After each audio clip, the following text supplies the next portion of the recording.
I want to talk now about one of the most influential minds of the 18th century. He's German. His name was Immanuel Kant, famous as a philosopher.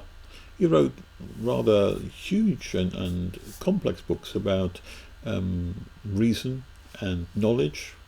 His two famous ones, the Critique of Pure Reason, Critique of Practical Reason, both big classic books and well worth looking at. They deal with problems about what we can know, and particularly the problem of empiricism, which David Hume talk about him another time.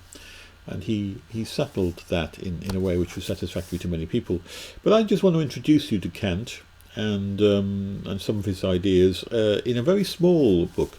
This is one that's called An Answer to the Question. Try and get that in a way which you can read it. An answer to the question, what is the enlightenment? Or what is an enlightenment? Or what is your enlightenment? Or personal enlightenment? What is enlightenment for the individual is what he's about here. And he deals here with how in order to be truly enlightened, we must all have the freedom and the courage to use our own intellect and our own mind. His answer in many ways is it requires the freedom to make use of one's reason publicly in all matters.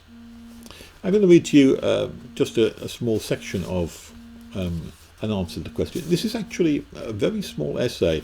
It takes up about that much space within the book, which is not a great deal. There are other questions and essays which he looks at, but I just wanted to introduce you to the writing here. In answer to the question, what is enlightenment?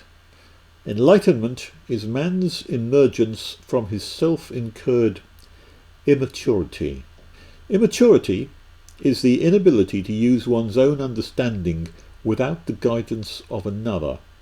This immaturity is self-incurred, he says, because its cause is not a lack of understanding, it's rather a lack of resolution, a lack of courage to use it without the guidance. In other words, you can know and have a good idea of yourself, what's right and wrong, what you should do, what you shouldn't do, but you have a lack of courage in order to carry that out, and you're always looking for confirmation from other people. He said enlightenment is gaining that stage in life where you have the courage, sapere aude, dare to be wise, have courage to use your own understanding. That's a stage of enlightenment, he said.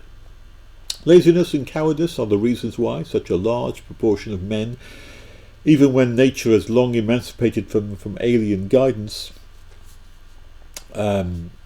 nevertheless gladly remain immature for life. For the same reason, it's all too easy for others to let themselves be set up as guardians of other people's ideas. And so he says that you need to take responsibility for your own understanding and your own learning and try to walk unaided. He then, let me just read another section. To be enlightened in this way, to have the freedom to think your own thoughts without regard to other people, he said all that is needed is freedom. And the freedom in question is the most innocuous form of all, freedom to make public use of one's own reason in all matters. You hear on all sides a cry, "Don't argue," the officer says. "Don't argue, get on parade." The tax official says, "Don't argue, pay up." The clergyman says, "Don't argue, just believe." And all this means restrictions on freedom everywhere.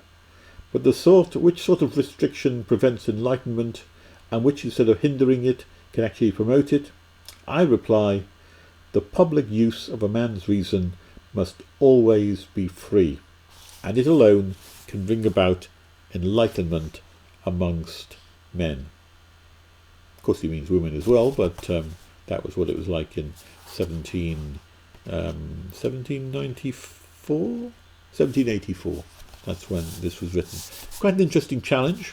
A challenge to people to think for themselves and to not have to rely on the approval of other people for what they think. This is published by Penguin in a small book with some other things here. What is Enlightenment by Immanuel Kant. Small essay. It would take you no more than 40 minutes to read it, and which you would be immeasurably enriched if you did.